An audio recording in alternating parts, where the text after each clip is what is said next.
My name is Kaitlyn Davis, and at 34, I never expected to be standing in my in-laws' mansion for Thanksgiving dinner, knowing my marriage was over. James had been acting strange for weeks, but I had my own secret. As I smoothed my designer dress, I felt the weight of the documents in my clutch, confirming what no one in the room knew yet. My husband thought he was about to destroy me in front of his family, but I was ready to change the game entirely.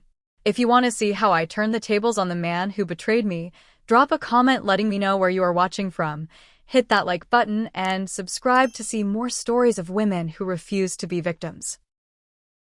Growing up in a middle-class neighborhood in Boston, I always had big dreams. My parents worked hard, my father as a high school teacher and my mother as a nurse, but money was often tight. I studied economics at a state college, working 2 jobs to pay my way through. When I graduated, I landed an entry-level position at a financial consulting firm. I was determined to succeed, staying late, taking on extra projects, and eventually earning promotions until I became one of the youngest senior consultants in the company history. It was at an industry conference in Chicago 7 years ago when I first met James Miller. He was giving a presentation about investment strategies, and I was immediately drawn to his confidence and intelligence. With his tall frame, dark hair, and piercing blue eyes, he was undeniably handsome, but it was his apparent passion for financial innovation that truly captivated me. After his presentation, I approached him with questions about his investment model. What was supposed to be a quick professional exchange turned into hours of conversation at the hotel bar. We discovered we shared similar views on business, enjoyed the same books, and even had the same dry sense of humor. By the end of the conference, we had exchanged numbers and planned to meet in New York, where we both lived. Our relationship progressed quickly. James was charming, attentive, and seemed genuinely interested in my thoughts and ambitions. Within 6 months, we were inseparable. He introduced me to a world of luxury I had never experienced: nice restaurants, weekend getaways on private jets, and exclusive social events. When he proposed at a rooftop restaurant overlooking Central Park just shy of our 1-year anniversary, I said yes without hesitation. That was when I first met the Miller family. The Millers owned Miller Manufacturing, a company that produced specialized industrial equipment and had been in the family for 3 generations. Currently valued at over $200 million, it was a significant player in the industry. Harold Miller, James' father, had built the company from a modest operation into the empire it was today, and he expected his children to continue the legacy. Initially, the Millers welcomed me warmly, or so it seemed. Eleanor, James' mother, hosted an elaborate engagement party at their Connecticut estate. Michael, James' older brother who served as the company's CFO, gave a charming toast. Rachel, his younger sister who worked in marketing, helped me plan aspects of the wedding. But beneath the smiles and congratulations, I sensed reservation. I caught the sideways glances when they thought I wasn't looking, the way conversations sometimes stopped when I entered a room. After our wedding at the Miller estate, a lavish affair with over 300 guests, I began to understand why. The Millers had expected James to marry someone from their social circle, preferably someone with family connections that could benefit the business. My background was too ordinary, my family too unknown. I was an outsider. The first 2 years of our marriage were mostly happy despite the undercurrent of family tension. James and I bought a beautiful apartment in Manhattan. We both thrived in our careers, though James worked increasingly long hours at the family company where he served as COO. We traveled, enjoyed our life together, and began talking about starting a family. That was when things began to change. Month after month, I failed to get pregnant. Medical tests revealed no obvious issues, but the strain of trying and failing took its toll on our relationship.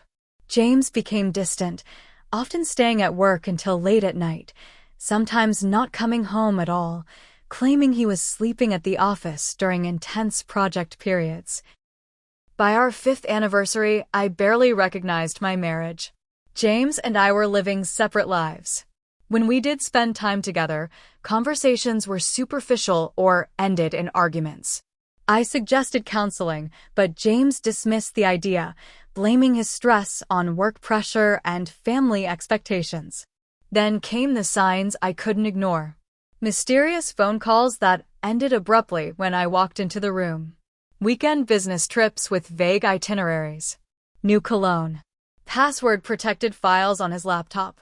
A credit card statement with charges from jewelry stores and restaurants I had never been to. One evening, while James was supposedly at a business dinner, I ran into his assistant at a grocery store. She seemed surprised, mentioning she thought I was with James since he had canceled all his meetings that day. The final confirmation came when I hired a private investigator who provided photos of James with his secretary, Amanda Wilson, entering a hotel together in the middle of the day. The betrayal cut deep, but I didn't confront him immediately. Something had shifted inside me. Instead of collapsing in grief, I felt a cold clarity. If James wanted to end our marriage, fine, but I wouldn't be the one left broken and discarded.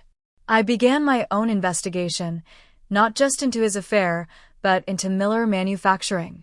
Using my financial expertise and industry contacts, I discovered something interesting. Despite their outward appearance of success, the company was over-leveraged. They had expanded too quickly, taken on too much debt, and were vulnerable to a takeover if the right investor came along. That was when my plan began to take shape. If James thought he could discard me so easily, he was about to learn otherwise. I would need to be patient and strategic, but for the first time in months, I felt a sense of purpose returning. The first sign that James was planning something came 3 weeks before Thanksgiving when he casually mentioned we should attend his family dinner despite our obvious marital problems. "My parents are expecting us," he said, not looking up from his phone. "It would raise too many questions if we didn't show up." I agreed, watching him carefully. After months of barely acknowledging my existence, his sudden concern about appearances was suspicious. I noticed he had been meeting with the family lawyer and having hushed phone conversations with his father. Something was definitely happening behind the scenes. While James was orchestrating whatever he had planned, I was working on my own strategy. I reached out to Caroline Bennett, an old college friend who now ran a successful investment firm. "What you're suggesting is aggressive," Caroline said when we met for coffee at a discreet restaurant far from the financial district. "A hostile takeover of your husband's family business?" "That's not just business, Kaitlyn. That's personal." "They made it personal," I replied, sliding the folder of financial documents across the table. "Look at these numbers. Miller Manufacturing is vulnerable. Their cash reserves are low, they've over-leveraged on their last 3 acquisitions, and their stock price is artificially inflated." Caroline reviewed the documents, her expression changing from skepticism to interest. "You're right. With the right pressure at the right time, they could be forced to sell controlling interest. But you'd need significant capital, and you'd need to hide your involvement until the deal is done." That began 2 months of intense secret planning.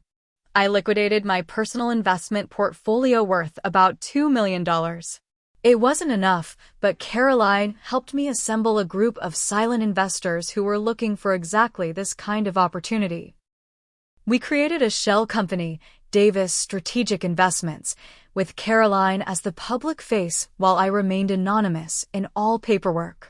Through careful maneuvering, we began purchasing available Miller Manufacturing stock through various channels.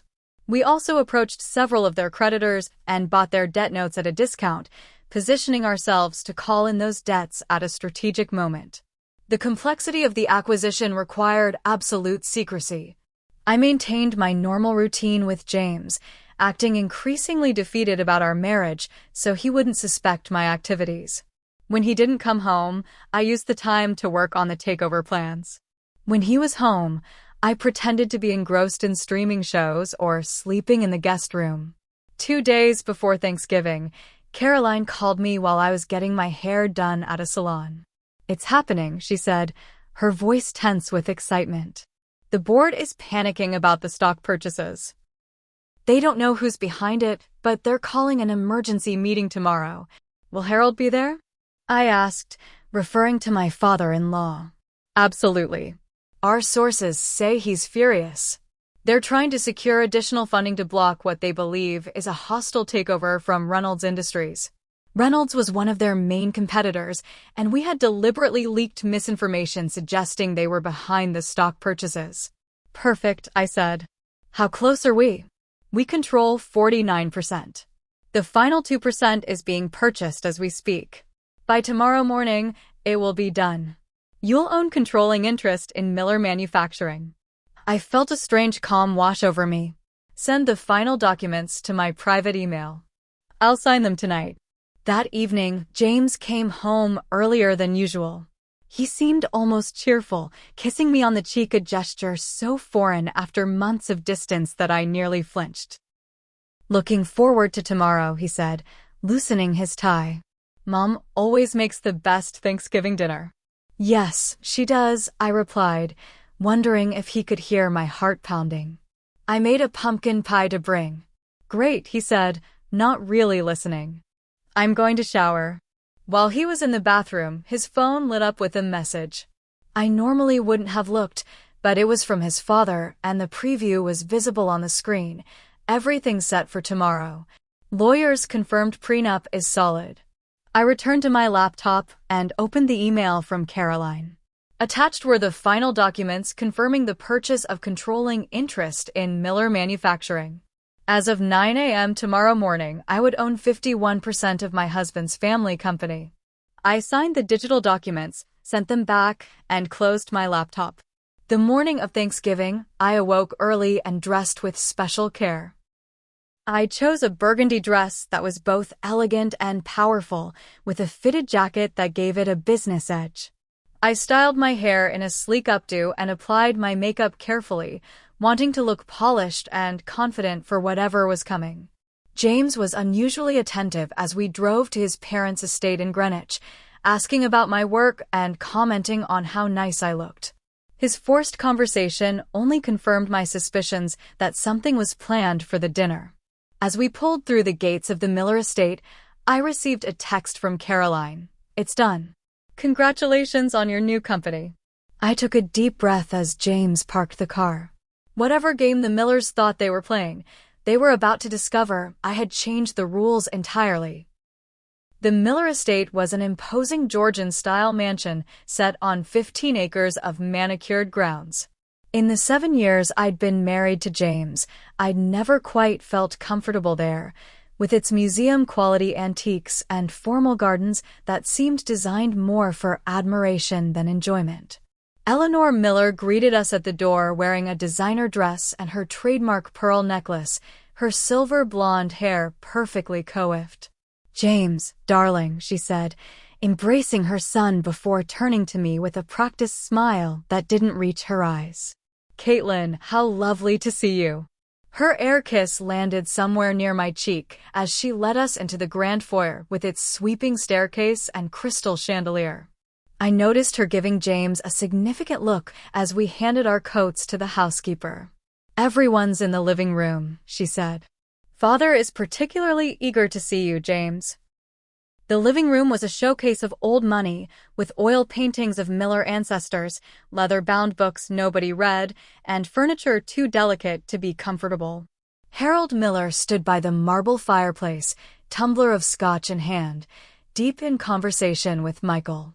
At 68, Harold still cut an imposing figure, tall, broad-shouldered, with a full head of white hair and the same piercing blue eyes James had inherited. There he is, Harold boomed as we entered, striding over to clap James on the shoulder. Right on time. He gave me a cursory nod. Kaitlyn. Michael, at 40, was the spitting image of a younger Harold, though with a perpetual frown that had etched permanent lines between his eyebrows. As CFO of Miller Manufacturing, he took his role as the financial guardian of the family legacy seriously, perhaps too seriously, judging by his thinning hair and constant nervous energy. How's the market treating you these days? He asked me with forced politeness, scotch sloshing in his glass. Still giving financial advice to the masses. Before I could respond to his condescending question, Rachel entered the room. At 30, she was the youngest Miller sibling and the only one who had ever treated me with genuine warmth. Her marketing role at the company was often undervalued by the men in the family, despite her innovative campaigns that had significantly raised the company's profile. "Kaitlyn," she said, giving me a real hug. "Save me from all this testosterone. I've been stuck listening to Dad and Michael debate stock options for an hour." I noticed James giving his sister a warning look, which she either missed or chose to ignore. She linked her arm through mine and guided me toward the drinks table. "Wine? You look like you could use some." "Definitely," I agreed, accepting a glass of red. "Dinner is served," announced the housekeeper from the doorway, and we processed into the formal dining room. The Miller dining room was designed to impress, with a table that could seat 20, though tonight it was set for just the 6 of us. A chandelier glittered overhead, casting light on the sterling silver place settings and crystal stemware. The table was decorated with an elaborate centerpiece of autumn flowers, pumpkins, and candles. As always, Harold took his place at the head of the table, with Eleanor at the opposite end. James and I sat on one side, with Michael and Rachel facing us. The housekeeper and a hired server began bringing in the first course, a butternut squash soup that steamed in delicate china bowls. "Before we begin," Harold said, raising his glass, a toast to family and tradition. The Miller name stands for excellence and perseverance, values we uphold in business and in life. Everyone raised their glasses, and I noticed meaningful glances exchanged between Harold, James, and Michael. Only Rachel seemed oblivious to whatever undercurrent was flowing through the room. "Speaking of business," Harold continued after taking a sip of his wine, "there have been some concerning movements in our stock this past week." "Michael, perhaps you'd like to update everyone." Michael cleared his throat. "Yes, we've noticed unusual trading patterns. Someone's been quietly acquiring significant blocks of Miller manufacturing stock. We initially thought it was Reynolds preparing for a hostile move, but our intelligence suggests it might be a new player." "Whoever it is," Harold said grimly, "they'll find the Millers aren't easily outmaneuvered. We've taken steps to secure our position." I took a spoonful of soup, feeling strangely calm as I listened to them discuss the very situation I had orchestrated. James's phone kept lighting up with messages that he checked surreptitiously under the table. I noticed him texting back quickly before returning his attention to the conversation.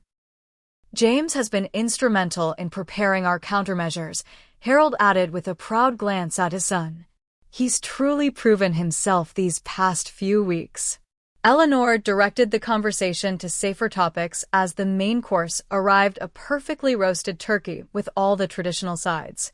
She asked polite questions about my work that she didn't care to hear the answers to, and shared superficial updates about friends and relatives I'd met only once or twice. Throughout the meal, I noticed James whispering to his father periodically. Harold would nod or frown, occasionally murmuring something back. They thought they were being subtle, but their secretive behavior was obvious to anyone paying attention. Michael kept checking his watch and drinking more than he usually did at family gatherings. As dessert was being served my pumpkin pie alongside Eleanor's traditional pecan pie, James's phone lit up again. He read the message, then gave his father a slight nod.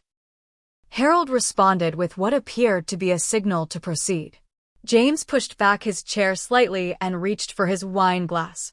"Actually," he said, his voice carrying an authority he rarely displayed, "before we enjoy dessert, I have an announcement to make." The room fell silent as everyone turned to look at him. I took a slow, deep breath, preparing myself for what was coming. James stood up, glass in hand, looking around the table but carefully avoiding my eyes. "As some of you already know," he began, "Kaitlyn and I have been having difficulties in our marriage for some time now." I kept my expression neutral, though I felt Rachel's sympathetic glance from across the table. After much consideration, James continued, his voice gaining confidence, "I've made the difficult decision to file for divorce." And there it was, the announcement I had been expecting. Still, hearing it declared so publicly, in front of his family during a holiday dinner was a calculated cruelty I wouldn't have thought James capable of a year ago. I watched him take a sip of his wine, not yet responding. This was only the beginning of what he planned to say, I was certain. I needed to hear it all before I made my move. James remained standing, his posture straight and confident as he continued his rehearsed speech. I noticed his family didn't seem surprised, confirming my suspicion that this moment had been carefully planned. Kaitlyn and I have grown apart, James said, his voice carrying a practiced tone of regret that didn't reach his eyes. We want different things in life. I've always been clear about wanting children, about continuing the Miller family legacy. After 5 years of marriage and disappointments in that area, I've had to face reality. I felt the deliberate sting of his words about our inability to have children, a pain we had once shared, but he now weaponized against me. Eleanor shook her head in manufactured sympathy, while Harold maintained his stoic expression. Only Rachel looked genuinely uncomfortable with the public humiliation her brother was inflicting. There's something else I need to be honest about, James continued, finally looking at me directly. I've met someone who shares my vision for the future. Amanda and I have been seeing each other for some time now, and she's expecting our child in the spring. The room went silent. Though I had known about the affair, the pregnancy was new information, a calculated detail saved for this moment to maximize impact. I felt a flash of genuine pain pierce through my strategic calm. Michael shifted awkwardly in his seat, and Rachel's mouth opened in shock, suggesting not everyone had been privy to this particular detail. I'm sorry you had to find out this way, Kaitlyn, James said, though his tone conveyed no real remorse. But I thought it was important to be transparent with the family present, especially given the implications for the company. He placed both hands on the table, leaning forward slightly. As you know, the prenuptial agreement you signed is quite clear.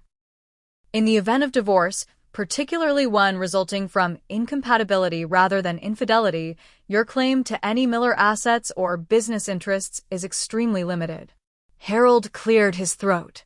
What James is trying to say, Kaitlyn, is that while you'll receive the settlement outlined in the agreement, there's no need for this to become messy or public.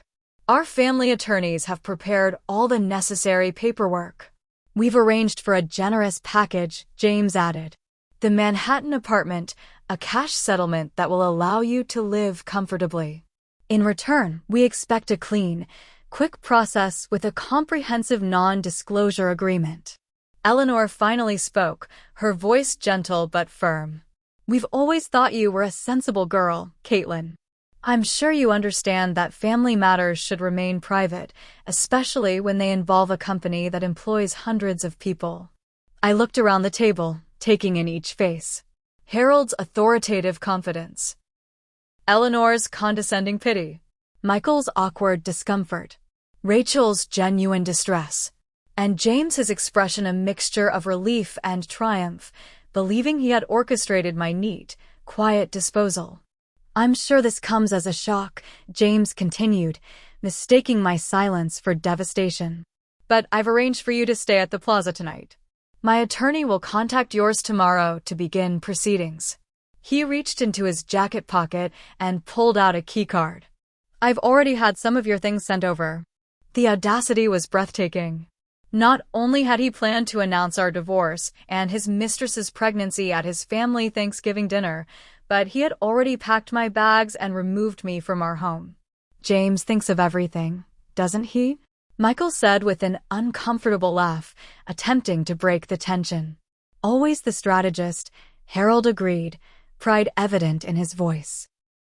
That's why he'll make an excellent CEO once we've handled this current stock situation. CEO?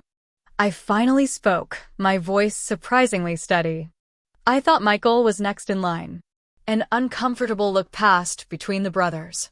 Harold waved his hand dismissively. We've been discussing a restructuring of leadership roles. Michael's financial expertise is invaluable as CFO, but James has demonstrated the vision needed for the chief executive position. So that was part of it too. James wasn't just eliminating an unwanted wife. He was positioning himself to take over the company, likely using Amanda's pregnancy to solidify his status as the Miller who would continue the family line. "I see," I said quietly. "You've thought of everything." "I'm truly sorry it's ending this way," James said, though his expression showed he was already moving on, problem solved. "But it's for the best. You'll be well taken care of, and you can go back to focusing on your career." He sat down, clearly believing the difficult part was over. Harold raised his glass. "To new beginnings, then. And to keeping Miller Manufacturing where it belongs in the family." I watched as they all raised their glasses: James, Harold, Eleanor, and a reluctant Michael. Only Rachel kept her hands in her lap, her eyes fixed on me with genuine concern. It was time. I carefully placed my napkin beside my plate and stood, smoothing the front of my burgundy dress. All eyes turned to me, expressions ranging from Harold's impatience to Rachel's concern. James looked mildly annoyed, clearly expecting me to leave the table in tears rather than speak. "I'd like to propose a toast as well," I said, picking up my wine glass. My hand was perfectly steady. James frowned. "Kaitlyn, I think it would be better if—" "Please, James," I interrupted, my voice calm but firm. "You've had your moment." "I'd like mine." Eleanor started to say something, but Harold raised his hand slightly, curious enough to let me speak briefly before I was shown the door. "First, let me congratulate James on his forthcoming divorce and impending fatherhood," I began, my tone pleasant. "You've clearly been planning this moment for some time, and I appreciate the theatrical setting. The Miller flair for drama is truly something to behold." James's smug expression faltered slightly at my composure. He had expected tears, pleading, perhaps even a scene. My calm was clearly not part of his script. "I'd also like to congratulate Harold on raising such a strategic thinker," I continued, nodding toward my father-in-law. The timing of this announcement, alongside the planned promotion to CEO, shows remarkable coordination. The Miller men have always excelled at combining personal and business maneuvers. Harold's eyes narrowed, but he maintained his stoic expression, likely assuming I was just buying time before my inevitable breakdown. "However," I said, reaching for my clutch purse, "I believe there's been a significant oversight in your planning. You see, while you've been focused on your internal family dynamics, you've missed some rather important developments regarding Miller Manufacturing." I removed a folded document from my clutch and placed it on the table. As of 9 o'clock this morning, Davis Strategic Investments acquired controlling interest in Miller Manufacturing. Specifically, 51% of all outstanding shares. Michael scoffed. "That's impossible. We would have been notified of any major stock acquisition." "Not if it was done through multiple channels over a period of several months," I explained. "A strategy one believe they teach in Business 101. Harold's face had begun to redden. "What exactly are you implying?" "I'm not implying anything," I said. "I'm stating a fact. Miller Manufacturing is under new ownership." James laughed, though it sounded forced. "This is absurd. Who exactly is Davis Strategic Investments?" I smiled, the moment I had been waiting for finally arriving. "I am. Davis is my maiden name, as you might recall." The silence that followed was absolute. James's face transformed from dismissive amusement to shock as the meaning of my words sank in. "That's not possible," Harold finally said, his voice hoarse. "You don't have that kind of capital." "Not alone, no," I agreed. "But with the right investors, proper financing, and intimate knowledge of the company's vulnerabilities, knowledge gained from years of listening to dinner conversations like this one, it became quite feasible." I unfolded the document on the table and slid it toward Harold. "You'll find everything in order. My legal team has already notified the board of directors, and an emergency meeting has been called for Monday morning." Harold snatched the document, his hands shaking slightly as he scanned the contents. His face grew increasingly pale. "This is some kind of trick," James sputtered, reaching for the papers. "I assure you it's not," I replied. "While you were busy planning my removal from the family, I was planning my ascension to the head of the company. Quite poetic, don't you think? Michael jumped up from his chair. You can't do this. This company has been in our family for 3 generations. And now it's in my hands, I said simply. Perhaps if you had valued my contributions rather than treating me as an inconvenient outsider, things might have gone differently. Eleanor's perfectly manicured hand flew to her throat. Harold? Is this true? Harold was still staring at the document, his legal training allowing him to recognize the legitimacy of what he was reading. It appears to be, he said, his voice barely audible. James lunged across the table, grabbing my arm. You vindictive bitch. What have you done? Rachel stood up immediately. James, let go of her. I maintained my composure, looking directly into my husband's eyes. I've done exactly what you taught me to do, James. I saw an opportunity and I took it. Business, not personal, isn't that what you always say? Harold suddenly clutched at his chest, his face contorting in pain.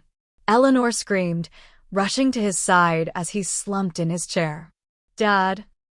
Michael shouted, immediately pulling out his phone to call for an ambulance. In the chaos that followed, with Harold being attended to and medical help on the way, I picked up my clutch and prepared to leave. Rachel caught my eye across the table, her expression a mixture of shock and something that almost looked like respect. Is he going to be okay? I asked her quietly, genuinely concerned despite everything. He has a history of minor heart problems, she replied. Stress triggers them. He'll probably be fine, but... I nodded. I never intended that. No, she said. But you intended everything else, didn't you? Yes, I admitted. I did. As I walked toward the door, James caught up with me in the foyer, grabbing my arm again, his face twisted with rage and panic. You can't do this, he hissed. You'll destroy everything my family has built. I have no intention of destroying the company, James, I replied calmly, removing his hand from my arm. Unlike you, I don't destroy things I'm involved with. I build them up. Miller Manufacturing will be stronger under my leadership than it ever was under your family's. This isn't over, he threatened. We have legal teams, connections. So do I now, I reminded him. And as majority shareholder, my first act will be to remove you from your position. I believe the board will agree that a man who uses company resources to conduct an affair with his secretary lacks the judgment needed for executive leadership. I opened the front door, letting in the cool November air. Oh, and James? I'll be keeping the Manhattan apartment. You can stay at the plaza tonight. I'm sure Amanda won't mind. As I walked to my car, I heard the distant wail of an approaching ambulance. The Thanksgiving dinner had certainly not gone as the Millers had planned.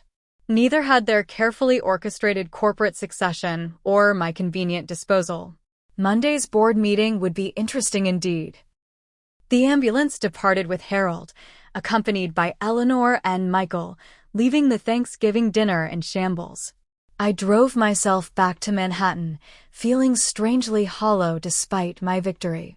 The adrenaline that had carried me through the confrontation was fading, leaving me to process the reality of what had just happened and what was still to come. I spent the weekend in our, I should now say, my Manhattan apartment, fielding calls from lawyers, investors, and eventually, Rachel. Harold had suffered what the doctors called a stress-induced cardiac event, but was stable and expected to make a full recovery. I was genuinely relieved. Revenge was one thing, causing serious harm was another. The family is in chaos, Rachel told me when she called Saturday morning. Dad's still in the hospital, Mom's sedated, Michael's threatening legal action, and James is staying at Amanda's place, drinking himself into oblivion. And you? I asked. Where do you stand in all this? There was a long pause. I'm angry you didn't warn me, she finally said. But I'm also impressed. And to be honest, part of me thinks they had it coming. The way they treated you, especially James. The pregnancy thing was low, even for him. Will you continue working at the company? I asked. I don't know yet, she admitted. That depends on what you're planning to do with it. Monday morning arrived with gray skies and a light drizzle, appropriate weather for the showdown ahead. I dressed carefully in a tailored black suit that projected authority without being flashy. My legal team and financial advisors would meet me at Miller Manufacturing headquarters. The company occupied 6 floors of a midtown office building, with the executive offices and boardroom on the top floor. As I walked through the lobby, I noticed employees watching me with curious expressions. News travels fast in corporate environments, and though the specifics might not be known, people could sense when power was shifting. The elevator ride to the top floor felt surreal.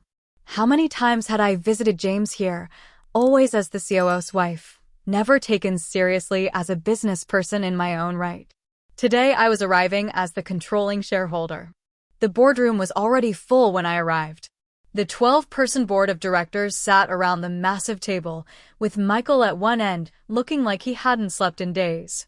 James sat beside him, his usually immaculate appearance disheveled, dark circles under his eyes.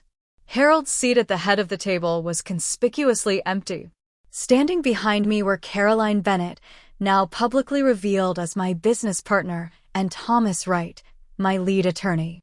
Behind James and Michael stood a phalanx of Miller family lawyers, grim-faced and ready for battle. Mrs.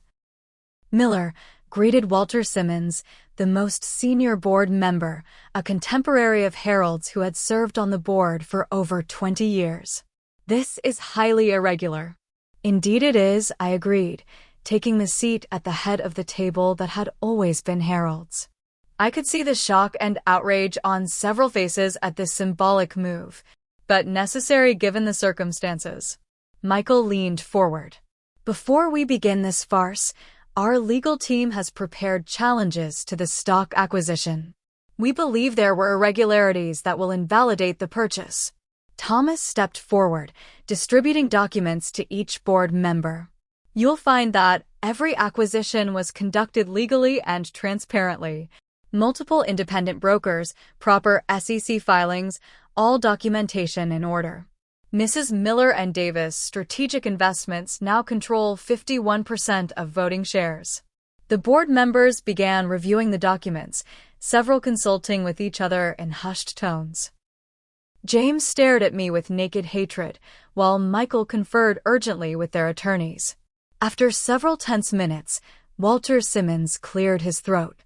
"It appears the stock acquisition is indeed legally binding. Mrs. Miller does have controlling interest." He turned to me.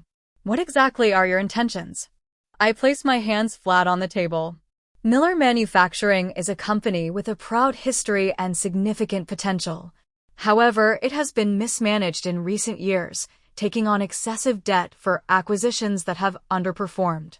My intention is to restructure leadership, streamline operations, and return the company to profitability. "And the Miller family's involvement?" asked another board member. "Will be significantly altered," I replied. "Effective immediately, I am removing James Miller from his position as Chief Operating Officer due to ethical violations, specifically the misuse of company resources in conducting a personal relationship with a subordinate." James jumped to his feet. "You can't do this." "I can and I am," I said calmly. "Unless you'd prefer I ask Ms. Wilson to detail your afternoon meetings in the corporate apartment the company maintains for visiting executives." He sank back into his chair, face flushed with anger and embarrassment. "Additionally," I continued, "Michael Miller will be stepping down as CFO.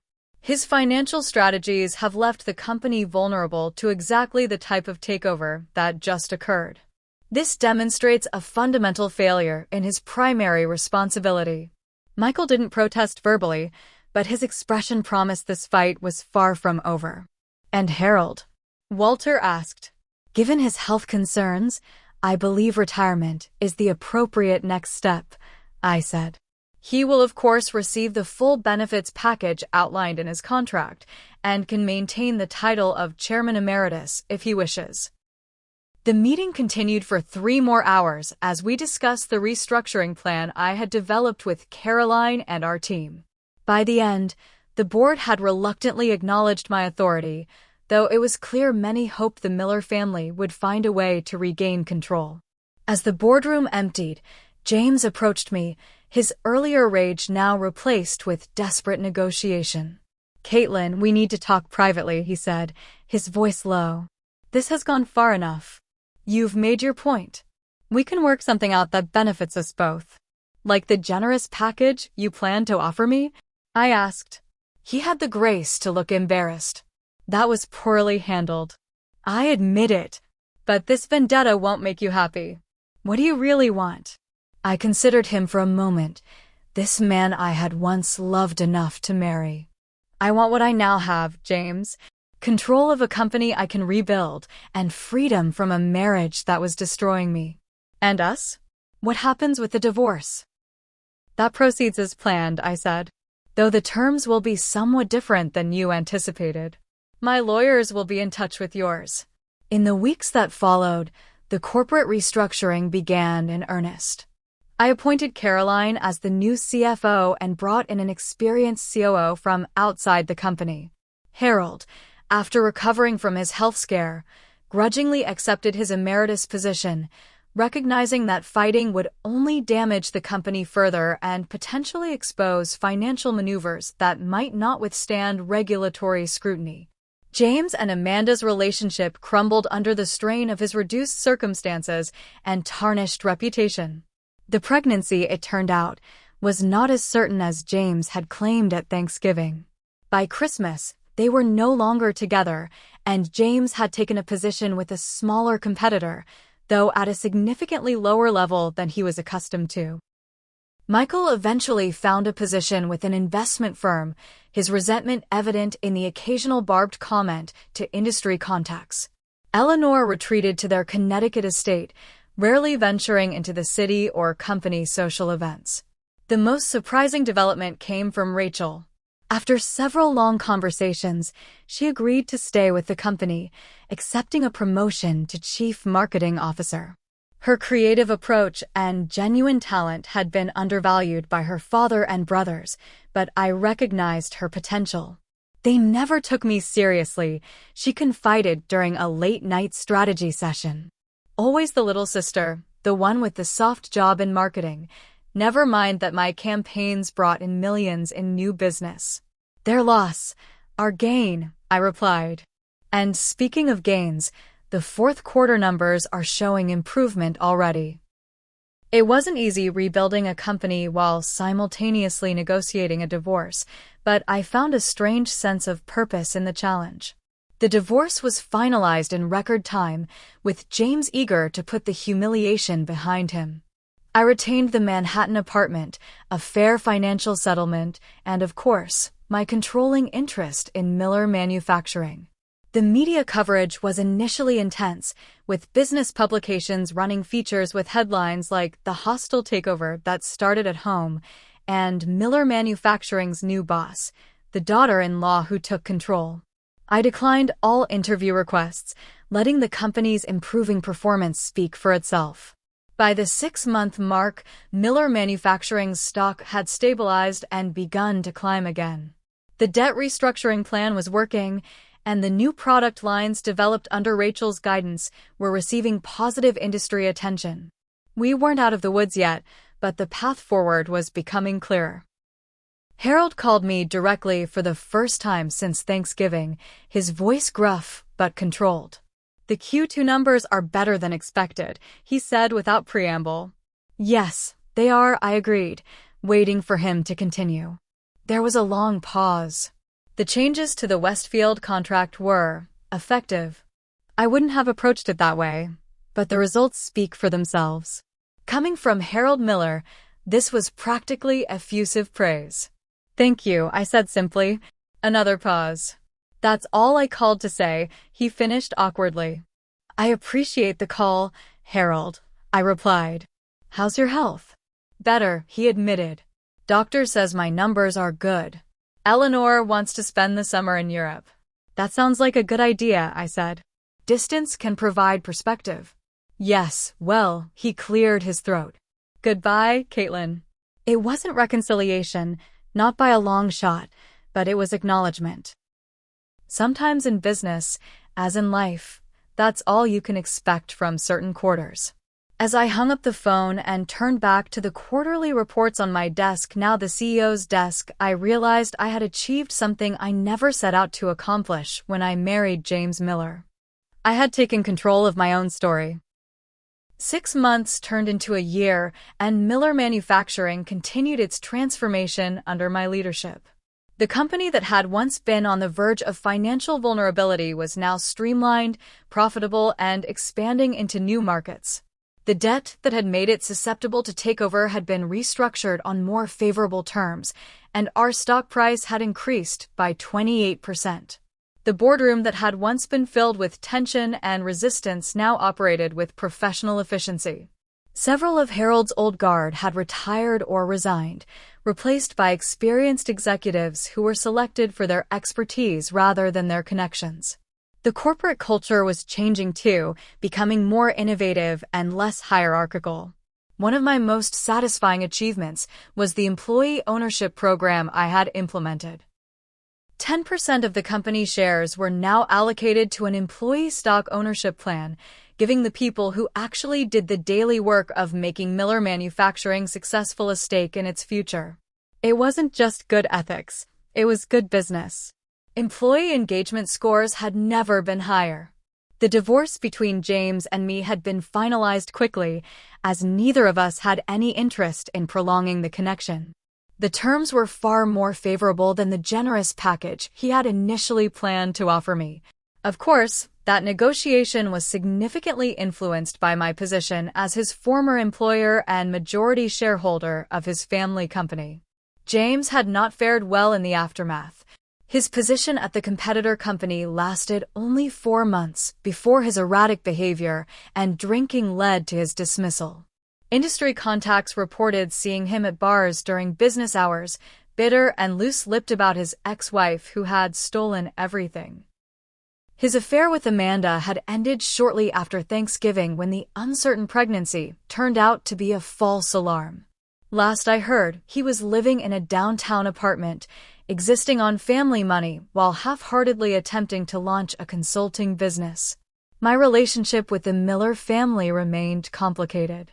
Michael had never forgiven me, viewing my takeover as a personal betrayal rather than the business move it was. He had relocated to Chicago with his wife and children, taking a position with a private equity firm and refusing to speak my name in professional circles. Eleanor maintained a chilly distance, responding to business-related communications with formal correctness, but nothing more. She and Harold had indeed spent the summer in Europe, extending their stay to nearly 6 months. I suspected it was as much about avoiding the gossip in their social circles as it was about recovery and perspective. Harold's attitude had evolved from outright hostility to grudging respect. He would never like me, but he had come to acknowledge that my leadership had saved rather than destroyed his company.